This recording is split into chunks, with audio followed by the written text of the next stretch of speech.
नमस्कार दोस्तों, स्वागत आपका हमारे चैनल लास्ट एग्जाम ट्रिक्स पर, जिस पर हर बार आपको एकदम स्टिक न्यूज़ दी जाती है। तो चैनल सब्सक्राइब ज़रूर कर लें भाई।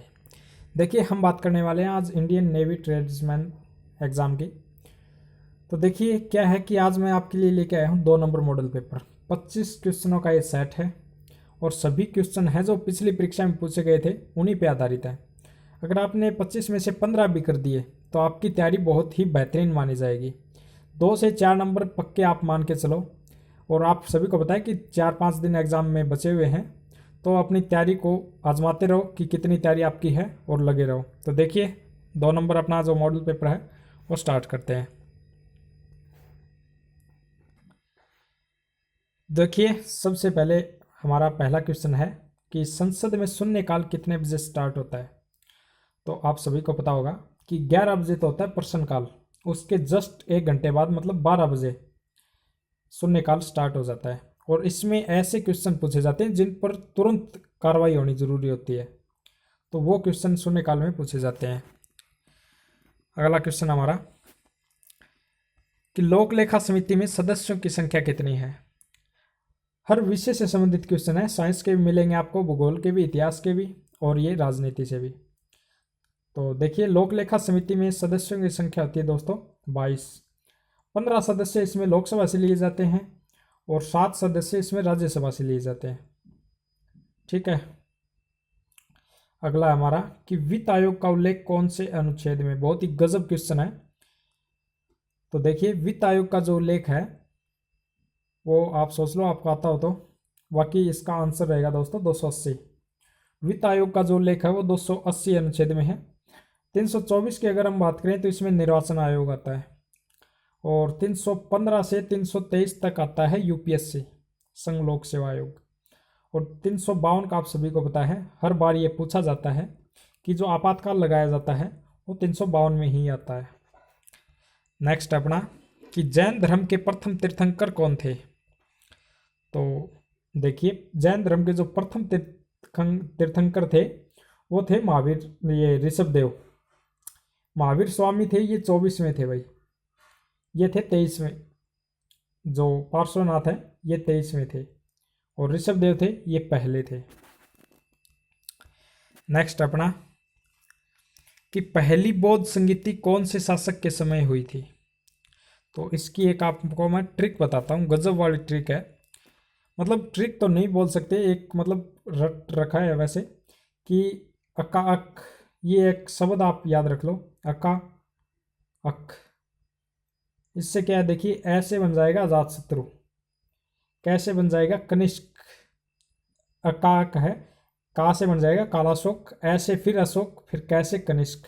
जो चौथी बौद्ध संगीति हुई थी वो कनिष्क के टाइम हुई थी और थर्ड हुई थी अशोक के टाइम, कालाशोक के टाइम हुई थी दूसरी।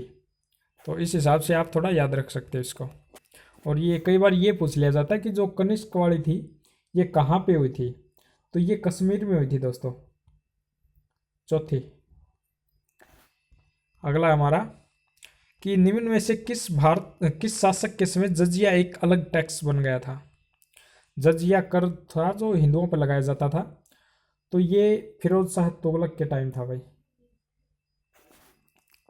और आप सभी को पता होगा मोहम्मद बिन तुगलक को पागल सुल्तान बोला जाता है। एल्फिंस्टन नाम का जो इतिहासकार था वो इसे पागल सुल्तान बोलता था। ठीक है। अगला हमारा कि भगवान शिव की प्रतिष्ठा में कितने ज्योतिर्लिंग स्थापित हैं। तो बहुत ही गजब क्वेश्चन है और इसका आंसर रहेगा दोस्तों 12। नेक्स्ट अपना कि महाराष्ट्र का सुकरात किसे कहा जाता है। तो महाराष्ट्र का जो सुकरात है वो बोला जाता है महादेव गोविंद रानाडे को। अगर आपसे ये पूछ लिया जाए कि जो बंगाल का सुकरात है वो किसे बोलते हैं, तो वो चैतन्य महाप्रभु हो जाएगा। नेक्स्ट अपना वह मुगल बादशाह जो 2 बार मुगल साम्राज्य की गद्दी पर बैठा था। तो 2 बार बैठा था वो था हुमायूं। और हुमायूं बैठा कैसे, 1540 में क्या हुआ कि शेरशाह सूरी ने इनको मार के भगा दिया भाई। फिर ये वापस 1555 में आया, 1555 में वापस आया और ये अपना युद्ध जीत गया, तो वापस इसने सत्ता हथिया ली। और इसके जस्ट 6 महीने बाद 6 महीने ही इसने शासन किया। उसके बाद ये पुस्तकालय पर ऐसे ही पुस्तक पढ़ रहा था और आ रहा था, तो पुस्तकालय की सीढ़ियों से गिर के इसकी मृत्यु हो गई थी। नेक्स्ट अपना कि प्लासी का युद्ध कब हुआ था। तो प्लासी का युद्ध हुआ था दोस्तों 1757 में। बहुत ही गजब क्वेश्चन है और हर बार पूछा जाता है। प्लासी या बक्सर, दो जो युद्ध हैं ये जरूर पूछे जाते हैं। तो बक्सर का युद्ध हुआ था 1764 में। और कई बार ये भी पूछ लिया जाता है कि जो प्लासी का युद्ध हुआ वो हुआ क्यों था। क्योंकि 1756 में एक ब्लैक होल की घटना हुई थी, जिसमें कुछ अंग्रेजों को एक कोठरी में बंद कर दिया गया था और वहां उनकी मृत्यु हो गई थी। तब ये 1757 वाला प्लासी का युद्ध हुआ था। नेक्स्ट अपना चतुर्थ आंग्ल मैसूर युद्ध कब हुआ था। तो चतुर्थ जो आंग्ल मैसूर युद्ध हुआ था वो हुआ था 1799 में। और इसमें टीपू सुल्तान था, उसकी मृत्यु हो गई थी भाई। अगला है कि पहली बार आयकर किसने लागू किया। जो टैक्स जो लागू किया था, जो इनकम टैक्स जो अब लग रहा है, वो पहली बार किसने लागू किया था। बहुत ही गजब क्वेश्चन है। और ये क्या था, लॉर्ड कैनिंग ने। ठीक है, 1859 में। 1857 की जो क्रांति हुई थी उसके बाद ये लागू किया गया।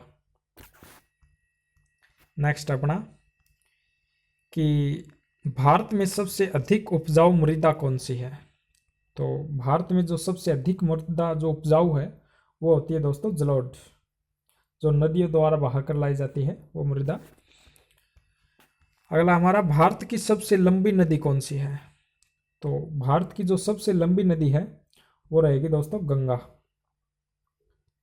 25 किलोमीटर ये इसकी लंबाई है।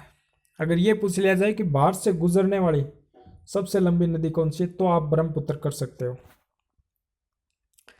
अगला हमारा कि भारत की सबसे ऊंची चोटी कौन सी है। तो कुछ भाई सोच रहे होंगे कि ये माउंट एवरेस्ट रहेगी। ये दोस्तों नेपाल में है। अपनी जो भारत की सबसे ऊंची चोटी है वो है गॉडविन ऑस्टिन। ये वैसे तो पीओके में है, लेकिन भारत के मैप के अंदर है, तो ये भारत की ही मानी जाती है। बाकी इसके बाद अगर स्थान आता है गॉडविन ऑस्टिन का, तो वो आता है कंचनजंगा का। और गॉडविन ऑस्टिन की लंबाई है 8611 मीटर, ऊंचाई इतनी है इसकी। पहले भारतीय राकेश शर्मा जिन्होंने अंतरिक्ष की यात्रा की थी वो कब की थी। तो सभी को पता होगा कि जो अंतरिक्ष यात्रा पहले भारतीय थे राकेश शर्मा, उन्होंने 1984 में की थी। नेक्स्ट अपना, और उस टाइम कई बार ये पूछ लिया जाता है कि प्रधानमंत्री कौन था। तो उस टाइम इंदिरा गांधी थी भी प्रधानमंत्री। कृत्रिम मौसम उत्पन्न करने के काम आने वाला उपकरण कौन सा है। साइंस से गजब क्वेश्चन है भाई। कृत्रिम मौसम जो उत्पन्न करने के काम आने वाला उपकरण है उसे हम साइक्लोट्रॉन बोलते हैं। फिर है सेक्सटेंट, इससे ऊंचाई नापी जाती है मीनारों की।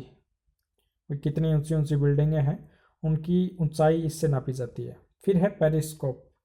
पेरिस्कोप से क्या होता है कि जो पनडुब्बी होती है वो जब अंदर होती है पानी के अंदर, तो समुद्र के ऊपर जो हलचल होती है उसका पता जब पेरिस्कोप से लगाया जाता है। नेक्स्ट अपना सोडियम क्लोराइड का सूत्र क्या है। तो सोडियम क्लोराइड का सूत्र एकदम गजब वाला क्वेश्चन है, NaCl। बहुत ही गजब क्वेश्चन है भाई। नेक्स्ट अपना आत्मघाती थैली किसे कहते हैं। आत्मघाती थैली बोलते हैं दोस्तों लाइसोसोम को। माइटोकॉन्ड्रिया को बोला जाता है पावर हाउस। और राइबोसोम का कोशिका की प्रोटीन की फैक्ट्री से बोला जाता है। नेक्स्ट अपना विश्व ओजोन दिवस कब मनाया जाता है। तो विश्व ओजोन दिवस है वो मनाया जाता है 16 सितंबर को। ठीक है, और 7 अप्रैल को क्या मनाया जाता है ये आपको कमेंट में ज़रूर बताना है। और कमेंट में ये ज़रूर बताना कि आपने 25 में से कितने किए, ताकि पता चले कि भी हाँ ऐसी तैयारी है आपकी। अगला है हमारा कि अंतर्राष्ट्रीय न्यायालय में न्यायाधीश नियुक्त होने वाले प्रथम भारतीय कौन थे। तो अंतर्राष्ट्रीय न्यायालय में जो न्यायाधीश नियुक्त हुए थे वो पहले भारतीय थे, BN राव। नेक्स्ट है कि भारत में झंडा दिवस कब मनाया जाता है। तो झंडा दिवस मनाया जाता है दोस्तों 7 दिसंबर को। दिवस से संबंधित एक क्वेश्चन पक्का आएगा, कन्फर्म आएगा। ये आप थोड़ा ध्यान रख के जाना इसको, सभी दिवस एक बार देख लेना। नेक्स्ट अपना कि जीवाणुओं को नष्ट करने के लिए निम्नलिखित में से किस गैस का प्रयोग किया जाता है। तो जीवाणुओं को नष्ट करने के लिए क्लोरीन का उपयोग किया जाता है दोस्तों।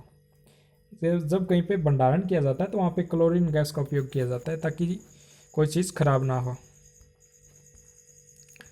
नेक्स्ट अपना कि वायुमंडल में कौन सी गैस पराबैंगनी किरणों का अवशोषण कर लेती है। तो आप सभी को पता होगा पराबैंगनी किरणों का अवशोषण करती है ओजोन गैस। हीलियम गैस होती है सबसे हल्की गैस होती है, और ये जो गोताखोर होते हैं जो सिलेंडर लेके जाते हैं ऑक्सीजन वाला, उसमें ऑक्सीजन के साथ हीलियम मिलाई जाती है दोस्तों। तो ये आप थोड़ा ध्यान रखना। नेक्स्ट और अपना लास्ट क्वेश्चन है, प्रतिवर्ष हाथी महोत्सव कहाँ बनाया जाता है। तो जो हाथी महोत्सव बनाया जाता है वो बनाया जाता है जयपुर में, राजस्थान के जयपुर शहर में ये बनाया जाता है हाथी महोत्सव। तो ये अपने 25 क्वेश्चन हो गए दोस्तों। हर रोज़ आपको एक सुबह 8 बजे और शाम को 8 साढ़े 8 बजे ये क्वेश्चन मिल जाएंगे, 2 मॉडल पेपर। तो अपनी तैयारी आजमाते रहो, कितनी क्या तैयारी है आपकी, और अच्छे से करते रहो। मेरी तरफ से आपको बेस्ट ऑफ लक।